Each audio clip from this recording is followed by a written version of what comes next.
Ladies and gentlemen, boys and girls, children of all ages, my majestic universe, I am Tiger Height, and we're going to do a highlight and review show covering Impact Slammiversary. I am here with Paina Gallery. Oh my god. That show, okay, so the first couple of matches, before we really get into the highlights, the first couple of matches were okay, but the last matches were freaking good.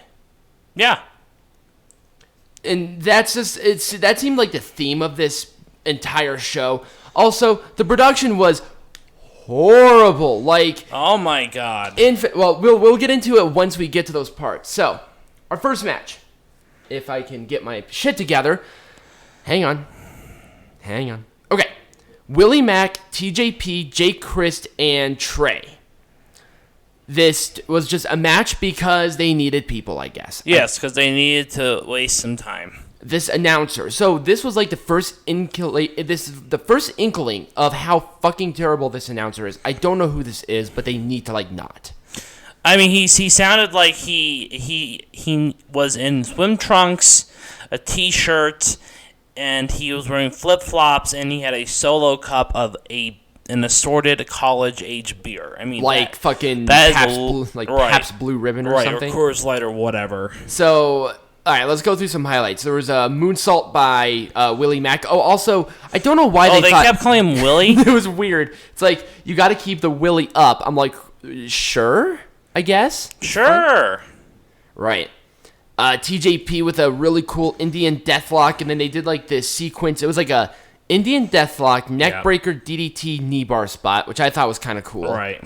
Two-man octopus lock by TJP. Mm-hmm. Triangle dropkick by TJP, some classic stuff. Diving DDT by Jake Chris.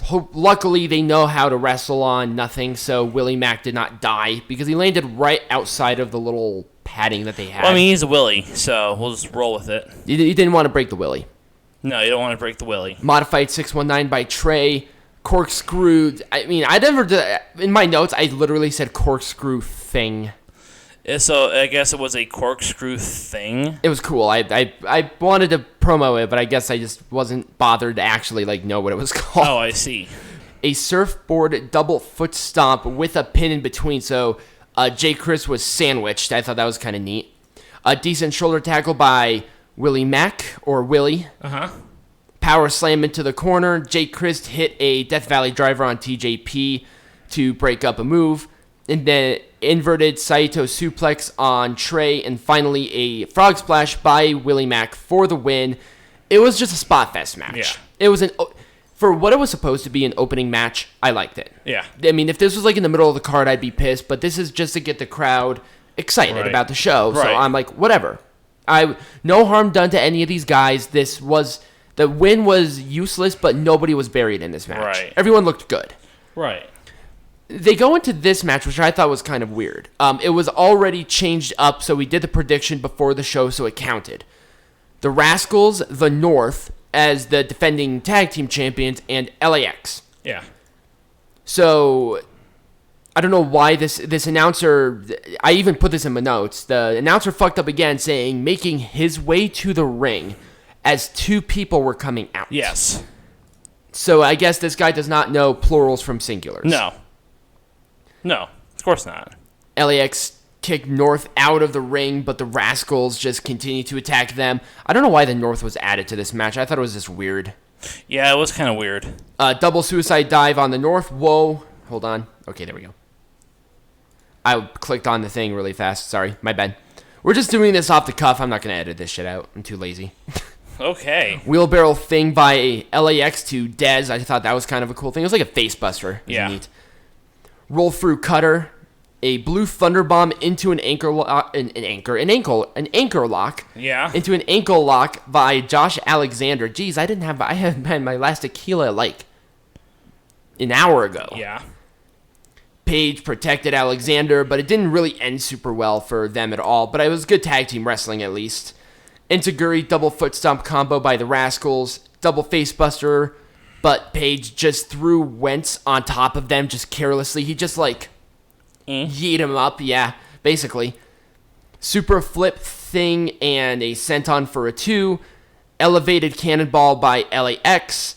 There was a double styles clash by the North, but the crowd was distracted because I don't know how this happened, but Santana injured himself. Oh, yes. I have no idea how this Yes. happened. I don't think it was planned because they just called an audible and the match ended relatively quickly after that. The Rascals hit the moonsault thing that they do, the little push.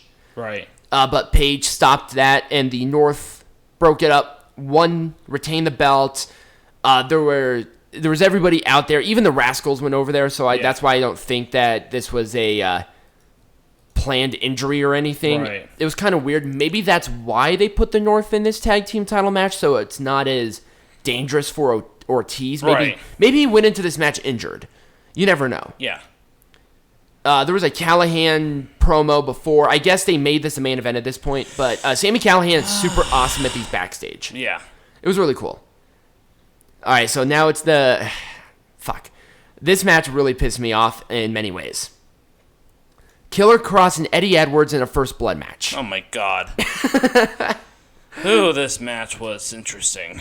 So, we thought there was something wrong with our stream, but I guess there wasn't. No. I mean, there was, but it wasn't just us. Right. So Killer Kross looked like a demon from a fucking Halloween house that was free. Yeah. Like one of those haunted houses that you just kind of go into. It's like a church thing. He was a demon from one of those church Halloween haunted houses. If you've ever seen those. Yeah. They're garbage.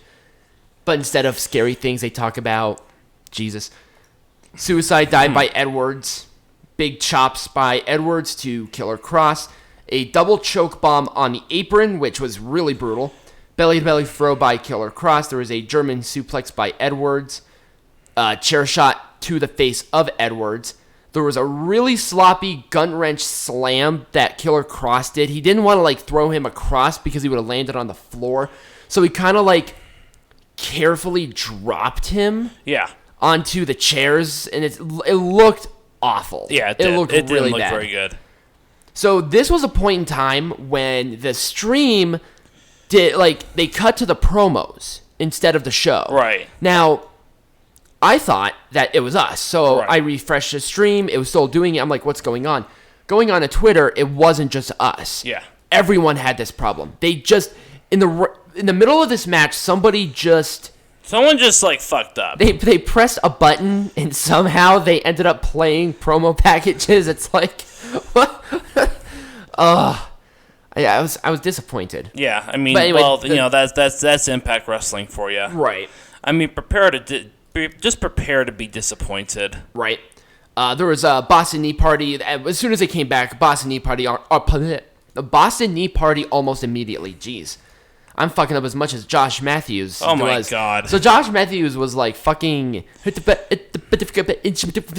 I don't think that was Josh Matthews. I thought that was Don Callis. I thought it was both. It could have been both of them. I thought it was more Don Callis. By the way, Don Callis was garbage on the show. They both suck, and they're just both terrible human beings, just in general.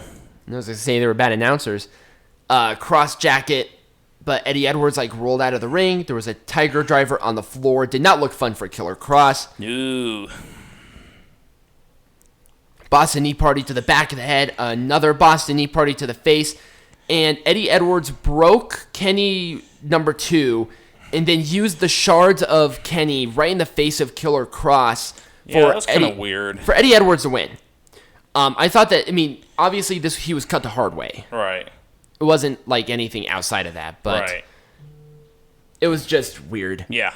It was an okay-ish match. The promo thing really fucked me over really bad. Yeah. But that was really weird. That was super weird. We're going to move on, though, because I'm done talking about it. Okay. Okay, so you're going to love this. The Rob Van Dam backstage segment. Oh, my God. He had no idea what was going on. I'm pretty sure either he has dementia or he's high as a kite. He has aged Either hard. way, I really want to know what he was smoking. And how I can get it. So, RVD versus Moose. Moose's jacket was awesome. The announcer fucked up again on the... Oh my God, the announcer just... This announcer just... Literally every single match he fucked up somewhere. Yeah, he did. He can't do his announcing right. It's really kind of weird. It's like... It's bad. It's like... What? At least Moose's jacket was awesome. That's true. Moose attacked RVD during his entrance. RVD took control of the matchup. At this point, there was a huge dropkick and then a hesitation dropkick by Moose, who was just way too athletic for his fucking size. Yeah. So freaking good. Moose drives RVD back first into the turnbuckle really hard a couple of times. Yeah. Backdrop onto the ramp, spinning heel kick, and split-legged moonsault by RVD for the 2. At least RVD can hit his stuff and be okay, but he definitely cannot do any more innovating at this point. And unlike other people that we know and love, like The Undertaker. Right. Drop kick and go to hell from Moose, but only got a 2 from it. There was a DDT on RVD, who still sells a DDT amazingly. Yeah. He kind of like spikes himself on his head and like Right. handstands it. It's funny. Yeah. Misses the frog splash by Moose, which I thought was kind of weird. There was a DDT on Moose. Van Daminator to Moose. 5-star frog splash missed onto the chair. But finally, Moose hits the spear for the win. The right man won this match. It was a lot better than I thought it was going to be. I'm not too mad about this. Right. It wasn't offensive. Nobody got buried. Moose was actually elevated, and RVD has already cemented his legacy. He can Right. lose matches and Right. be totally fine. Nobody cares. So just don't care about it. Right, moving on. Taya Valkyrie's backstage promo was weird, Yeah. but going into the Monsters Ball match, Fatal 4-Way for the Impact Knockouts champion, it was Havoc, Su Yung, Taya Valkyrie, and Rosemary. And this is where I won, by the way. Yes, Peanut Gallery is still the Impact champion of the world. Fuck No, you. I'm the Majestic champion of the world. Well, you held the Impact champion, so... I did, but I am not the Impact champion of the world. No, I want you to face Brian Cage now. That'd be Okay, fun. great. I'll set that up. Su Yung and Rosemary were attacking each other, and Havoc and Taya started going from the other side. There was a trash can shot to the face of Havoc, which was inoffensive to me. It was like, a trash can is not that heavy, so whatever. Yeah. It's like a cookie sheet on the head. Cookie sheet's not that heavy. You'll definitely feel it, but it's not like a steel chair. Right. Steel chair is a lot heavier. Right. There was a staple gun that I guess Taya Valkyrie brought to the ring. It was hot pink, so you couldn't see it across from like all of her other really pink shit. And Taya Valkyrie had an 8x10. I'm not sure if it was of herself, but she stapled it on the face of Su Yung. I thought that was kind of funny. That is kind of funny. There was an elbow to the chair of Havoc. Cookie sheet by Rosemary right to the face. There was a weird run-up thing that Su Yung did. I thought it was kind of cool, but then did like a head scissor driving Rosemary into the chair. Right. I thought it was kind of cool how she did that. Body scissors face first into the ladder on Havoc. Yep. Again, there was a ladder tower of doom. It just did not look fun for Su Yung and Rosemary whatsoever. It did not. It looked good, but definitely they're gonna feel that in the morning. Yeah. Curb stomp on the tacks, which, oh god, that curb stomp on the tacks. Ow. So that just felt, I think I felt that. I felt that a little bit, yeah. I still think Joey Janela's spot where he drove his bare feet into it was a little bit worse, but that's just me. But, that's just, there was a side effect. Comparing apples and oranges here. Right. There was a side effect through the table onto Rosemary, taking her out of the match. A super tombstone pile driver onto Su Yung into the tacks. I do remember that. I thought even though it was a super tombstone, right. I still think that the curb stomp would have done more damage. Yeah. And Taya takes out Havoc and steals the victory. So Taya Valkyrie is still the champion. And I am still the champion. Right. This match was exactly what I expected, and I thought they actually did pretty good. Nobody fucked up bad. Right. All the spots were decent. Yeah. I thought it was pleasantly paced, and it ended exactly where it needed to. Right, exactly. It did not jump the shark. Right. So I was not offended. I liked this match. Yeah. It wasn't horrible. So, I've seen worse. Right. And I thought this, like, every other match after, that match and every other match after that was awesome. Was pretty fucking good. Yeah. So Johnny Impact and Rich Swann for the X Division champion. The backstage promo that was weird. Johnny Impact implied a threesome with Johnny Bravo and Taya Valkyrie. Now, if you like that, if you want to see that, give me a thumbs up. Right? Like our video. Subscribe to the channel, too. Why not? Right. You guys know you love this. Support us on Patreon. I mean, seriously. I mean, right? We're gonna be doing. I think we're gonna be doing our live reactions for the Patreon on there. So we'll do like $5 patrons get our live reaction thing. I think that's what we'll do. We'll kind of play it by ear and see what people do. So anyway, back to this match. There was a weird Johnny Bravo. You kept missing it for some reason. Johnny Bravo had like these streamer things in his hand, and he was like, "Wow!" over Johnny Impact every time he did a taunt.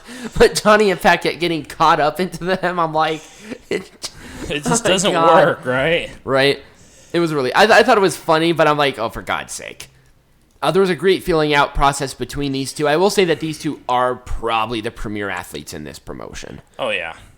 Johnny Bravo was polishing Impact's abs, but he was on his knees. I'm like, he's really going to blow him. And then I guess he polished his belt buckle at some point in time during the match. So I really thought that... I'm like, he's just going to get lower and lower at this point. I mean, at some point in time, you just got to say blow him, right? I mean, Come on. I mean, who doesn't want to blow Johnny Impact? Shit, I would. I'm straight as an arrow.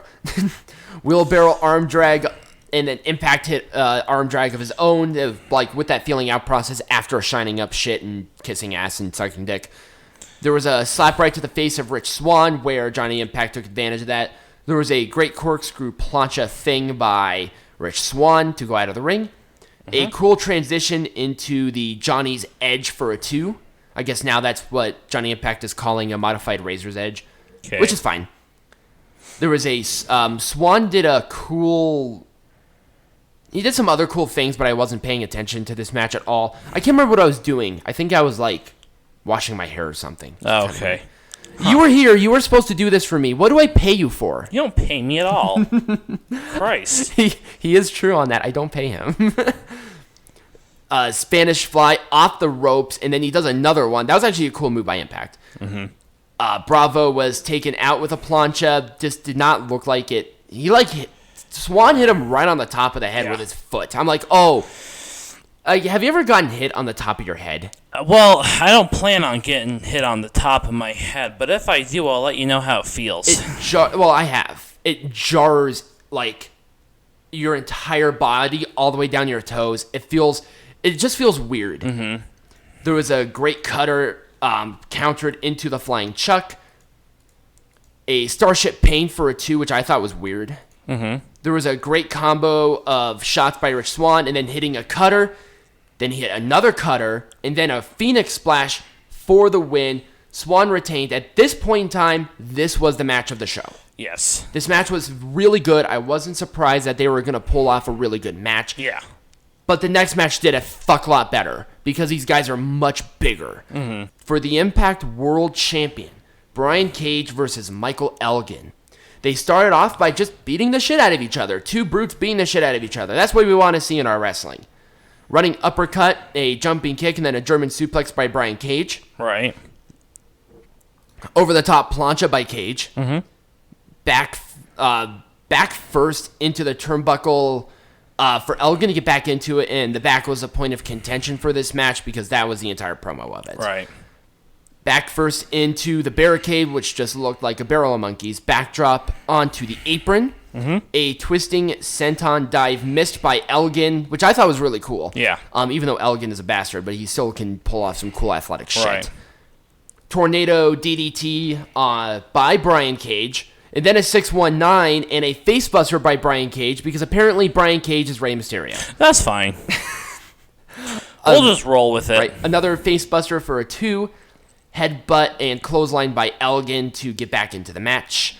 Crucifix powerbomb for a 2 looked awesome. It was like one of the best moves of this match. Buckle bomb into a discus clothesline. Great transition there. Multiple kicks by both guys. A fucking Canadian destroyer, which I was not expecting whatsoever. This crowd was losing their fucking mind too.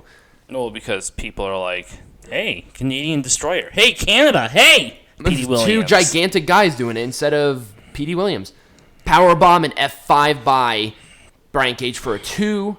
There was a drill claw attempt, but his back gave out and eats a super kick to the back of the head. Super kick. And Don Callis was the first person to do that super kick shit too. discus forearm, and then a buckle bomb, but Elgin was going to go for the Elgin bomb, but Brian Cage dropped down, did the cradle for the win. Cage retained the belt.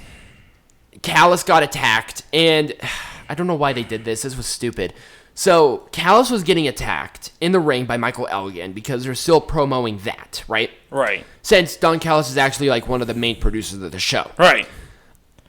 Rhino in a mask comes out, and it's so clear that it's Rhino. But they want to play stupid and be like, right? Who is that? He hits a spear. Rhino fucks off. No, it was some kind of spear. Right, so Josh Matthews, bless his fucking heart, but no, he's like, it was a spear, some kind of spear. He almost said gore. He was so... He really wanted to say gore. I mean... He almost said gore when the spear was hit because he wanted to go, gore, gore, gore.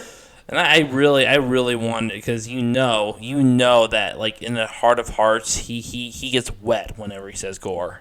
I wonder why they put Rhino in a mask. Because that was clearly not planned. I feel like they were like... I don't know why. It was weird. Because they're fucking morons. I think I know why. Because there was a release that a former WWE star was in backstage right before that match. So maybe they were like, here's a ski mask. Go. Here, borrow Rich Swan's mask. Go.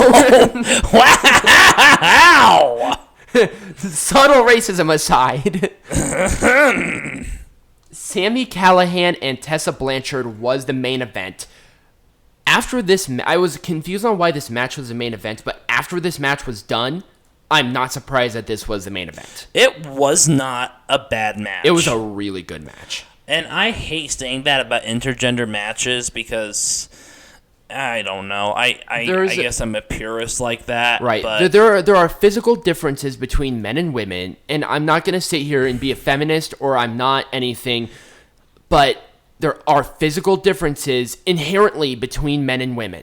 And it was weird. It was a strange sight to see. But they built up this match really well. Yes. And this was a great blow-off. So, Tessa Blanchard takes down Callahan with some punches. I'm pretty sure that Josh Matthews was blown off.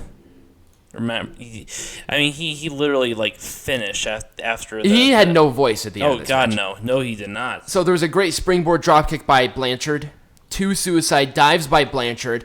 Callahan catches the other one, slams Blanchard head first into the barricades one after another, and then a DVD on the floor. Right. There was an apron powerbomb by Callahan on the other side of the ring. Yeah. Running neckbreaker by Tessa Blanchard to get back into the match. Right. A huge boot by Callahan to stop that, and that was just a bowling shoe ugly boot. Yeah. A great sell by Blanchard, too. Yeah. Powerbomb countered into a cutter, which I thought was neat. Mm-hmm. That was on the outside of the ring, too. Yeah. Face to face, and it was a really good stare down. This crowd was super hot into it. There were some big shots by Tessa Blanchard. Suicide dive by Blanchard. She barely got him up, though. Yeah. She was really struggling. But Callahan is a much bigger dude, and maybe his gear has something to do with it. I don't know. Tilt Whirl DDT for a 2. Powerbomb into an STO. Mm-hmm. A spring off DDT thing for a 2. I could call a lot of these moves things because I don't know what to call them at this point. You just call them things. So at this point, the referee was knocked down. Callahan brought out the Callahan Slugger and knocked Blanchard right in the face. Yeah. Went for a pin. New ref in. Counted the 2. The new ref was taken out by Callahan.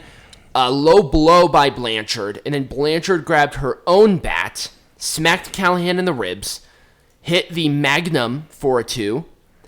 And then went right into a really good crossface. But still could not get the win from that. Yeah. A cradle tombstone for a 2. And finally, it was a cactus special for Sami Callihan to win. That was the ending of the show. There was no surprise attack. There was nothing else with this. The only thing was that Tessa did get her bat. Right. Callahan gave Tessa Blanchard her bat, and it was like a show of respect almost. Yeah. Saying, you gave me a hell of a fight. Here's your bat. Here's your spotlight, basically. Yeah. Hooray. Hooray. That was the end of Slammiversary. Now, I went into this card with a lot of anticipation and excitement. I thought the card was stacked. They built it up pretty decently. And the last 4 matches from the X Division to the final match did not disappoint. No. The tag team match was kind of thrown together, but I'm going to say that's because of the injury. Right. I'm not surprised about that. What were the other matches? There was a next division match that was just kind of thrown together. Right. Well, that match didn't count because we didn't even know about it. Right. I like how I said that, and I have notes, like detailed notes on what was happening. RVD and Moose was nothing. That was a nothing match. Killer Cross and Eddie Edwards was the worst match of the show. Yeah. I'm also going to say, at least in their defense, there was that weird promo thing that happened in between. So maybe there was some cool stuff that happened, but I don't know. Right, and that's just the thing, is that we don't really know what happened. Right. That match just kind of fell flat at the end to me as well. But everything else was exactly what I expected. A good, solid wrestling show. Yeah. The announcer was grating to fuck. I despise this announcer. I hope they never hire him again. Right, seriously. Josh Matthews was really, really bad tonight. Right. He was not on his game. Ooh. And I have heard Josh Matthews do pretty decent, and I hate giving Josh Matthews credit because he's an asshole. Well, I mean, he is an asshole. He is. But I really don't like him very much. no, I don't think a lot of people do. But I will say that this was one of the better shows I've seen from Impact. They're doing better and better every single pay-per-view, I think. From Rebellion to Bound for Glory last year. I mean, it is what it is. I mean, it's Impact. They're essentially kind of given what they're given, but right. And they make best of what they got. Right. There were just some solid matches on the show. Yep. I might have been a little jaded because I did watch the G1 before this. So that probably had influenced your... Sami Callahan and Tessa Blanchard main event against Hiroshi Tanahashi and Kazuchika Okada main event. Okay, is that really a competition at that point in time? Right. So, but I thought at least for an Impact show it was good. Yeah. I've seen a lot worse, but I've seen better. And I had a lot of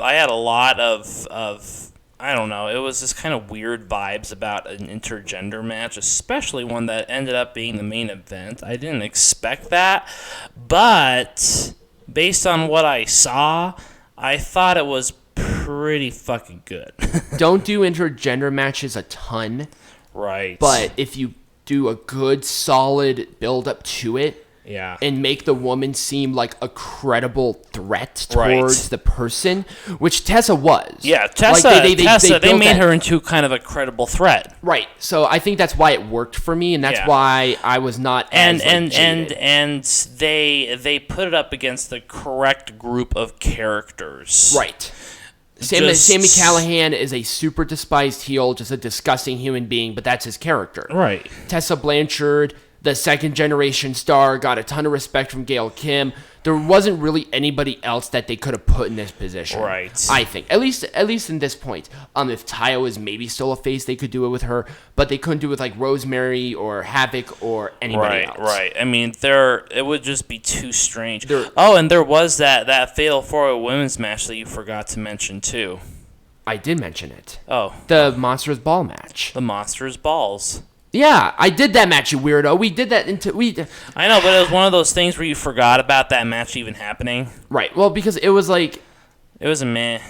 It was a meh match. I mean, it was good for what it was, but it was a hardcore match. Yeah. It's gonna be forgotten, like, in a week. Right. But that's just the thing. Kind of like how I forgot your birthday that one time. I'm just kidding. You literally never forgot that. All right. Well, we're not gonna put this over 30 minutes. So, if you guys enjoy. If you guys enjoyed this video, like the video, share it. In the comments, let us know how we did and what are your thoughts of Slammiversary. If you like the little cut up, let me know because I do. New Japan are being bastards still about flagging my shit. God so damn it. I don't know what they're doing. Well, it's a different culture. Maybe they have different laws, but luckily I got Dominion back up, so at least there's that. Yay! But I'll fight them to the end, and, And if they do some bullshit, then I'll appeal it. And as always, be very, extremely, stupendously, bonerifically majestic. And I got bonerific in